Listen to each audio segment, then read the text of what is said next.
আমরা 2016 সালের যোগ্য শিক্ষক শিক্ষাকর্মীবৃন্দ আমরা দীর্ঘ 6 বছর চাকরি করার পর হঠাৎ কোনো এক অজানা মায়াজালের কারণে সরকারের দুর্নীতির কারণে আজকে আমরা চাকরিহারা, আজকে আমরা পথে এসে দাঁড়িয়েছি। আর তারই বার্তা দিতে আমরা এই দিল্লিতে এসেছি। দিল্লির পাশাপাশি সমস্ত দিল্লি যেহেতু আমাদের একটা প্রাণ কেন্দ্র, সেখান থেকে আপামর ভারতবাসী সবাই যেন আমাদের ব্যথা বুঝতে পারে সেই প্রচারের জন্য আমরা এখানে এসেছি। এখান থেকে বেরোনোর পর এখানে তো আমাদের একদিনের পারমিশন রয়েছে। আজকের আমাদের এখানকার অবস্থান বিক্ষোভ হয়ে যাওয়ার পর আমরা কলকাতার উদ্দেশ্যে রওনা হব এবং ওখানে গিয়ে আমাদের দলের যিনি প্রতিনিধি রয়েছেন, দলের যিনি নেতৃত্ব দিচ্ছেন, ওনার কথা মতোই আমরা পরবর্তী পদক্ষেপ নেব এবং যতদিন না আমরা এর রায় সঠিক রায়টা পাচ্ছি ততদিন এই আন্দোলনটা আরো বড়সড় আন্দোলনের দিকে যেতে পারে। আমাদের যে নেতৃত্ব যিনি রয়েছেন উনি দেখা করার জন্য একটা চেষ্টা করছেন।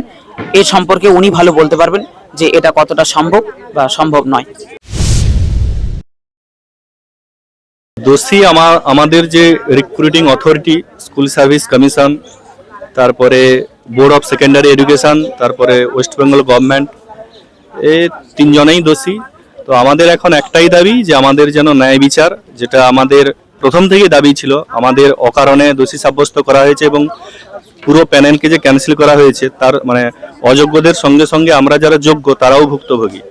এখন সমস্যাটা হয়েছে শুধু রুটি রুজির সমস্যা নয়, সমস্যা তো চারদিকে হয়েছে। আমার ঘরে একটা ছোট আমার ছেলে আছে, সে আমাকে জিজ্ঞেস করছে যে পাপা তুমি কি স্কুলে যাবে না?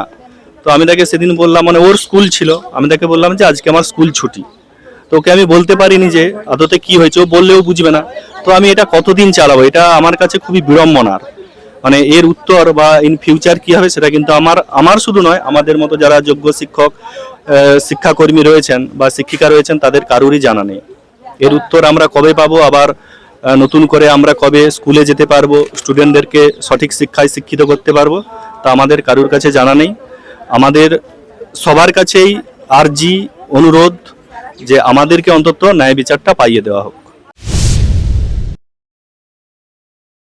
সামাজিক জীবন আমাদের পুরো বিছিয়ে গেছে বলতে পারেন, কেননা আমরা যারা যোগ্যতার ভিত্তিতে চাকরি পেয়েছিলাম, সুপ্রিম কোর্টের এক কলমের খোঁচায় আমাদের সবার চাকরি টার্মিনেট হয়ে গেছে। এখন সমাজে যারা চায়ের দোকানে আড্ডা মারে বা আমরা যে রাস্তা দিয়ে যাই, বাজার হাট করতে যাই, সেখানে লোকেদের টিপ্পনি শুনতে হয়। ওরা মজা পায় যে আমি তো চাকরি পাইনি, এর চাকরি গেছে ঠিক হয়েছে। কেউ কি আর মুখোমুখি বলবে, পাশাপাশি পেছনে বলবে বা কেউ মনে মনে ভাববে যে এটা খুব ভালোই হয়েছে। তো এই যে একটা সামাজিক অবনমন আমাদের হলো, এ থেকে কি করে উদ্ধার পাবো আমাদের কিন্তু সত্যিই জানা নেই। আর আমাদের যে ছেলেমেয়েরা স্কুলে পড়ে, কিছুদিন পরে হতেও পারে এরকম ছেলে বা মেয়ে কান্নাকাটি করে স্কুল থেকে ফিরবে, তোর বাবার তো চাকরি নেই বা এরকম কিছু একটা ওর সহপাঠী বা অন্য কেউ বলতেই পারে, এটা হতেই পারে। আমাদের শুধু যে চাকরি গেছে তা নয়, সামাজিক সম্মানটুকু পুরো ধুলোই মিশে গেছে এই রায়ের জন্য। সম্মানহানি তো এতটা হয়েছে, আমরা সেটা বলে শেষ করতে পারবো না। একটা আর্থিকভাবে আমরা বেকার হয়েছি, আমাদের ছেলে মেয়ের হাতে রুজি রুটি আমাদের নেই, কিছু দিতে পারছি না, ছেলে মেয়েদের সামনে গিয়ে দাঁড়াতে পারছি না যে আমি যোগ্য শিক্ষক না অযোগ্য শিক্ষক। কারণ প্রশ্ন করছে তাহলে তুমি কি টাকা দিয়ে চাকরি নিয়েছো? ছেলে মেয়ে তো কিছু বোঝে না, না হলে তোমার চাকরি গেল কেন? আমরা কোন উত্তরটা দেবো কিছু বুঝতে পারছি না। এবং স্কুলে যে আমরা দ্বিতীয় যাব ভলেন্টারি সার্ভিস দিতে, কি আমি পূর্বের সম্মানটা ফিরে পাবো আমার সহকর্মীর কাছ থেকে, আমার ছাত্রছাত্রীর কাছ থেকে? কখনো সম্ভব নয়।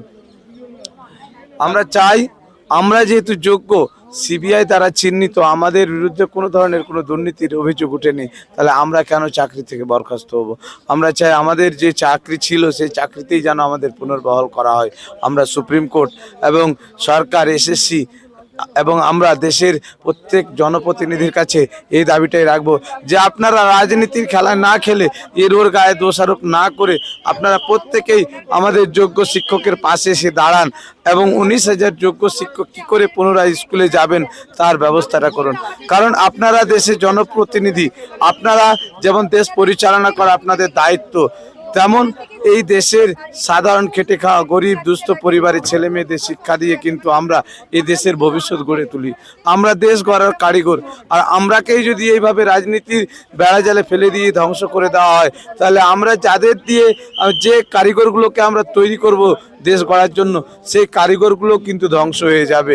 আমি এই দাবিটাই সমস্ত ব্যক্তিত্বের কাছে রাখতে চাই এবং মহামান্য বিচারকের কাছেও আমার এই দাবি যে আপনি এই বিচারটা আপনি दोबारा अपनी दोबारा ये कीजिए और हम लोग को दोबारा राहत देने का कोशिश कीजिए।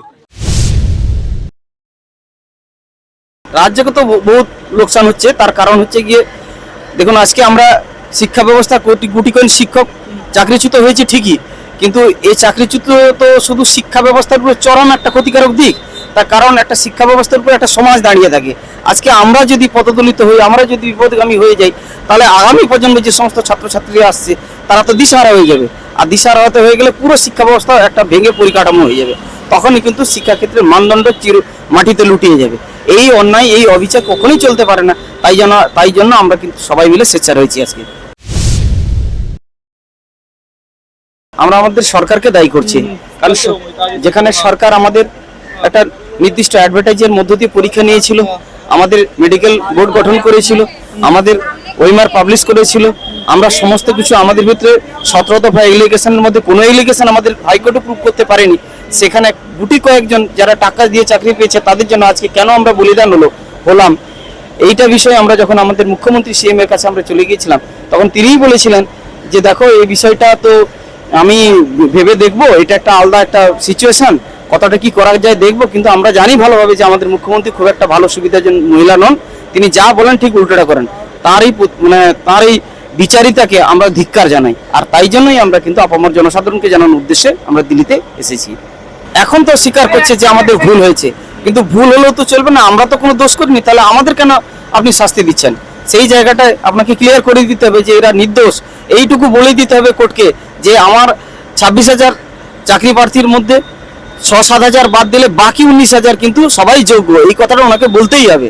আর ওনার ওই কথাটা বললেই কিন্তু আমরা আগের জায়গায় আমরা সসম্মানে নিজের জায়গায় বহাল হতে পারবো।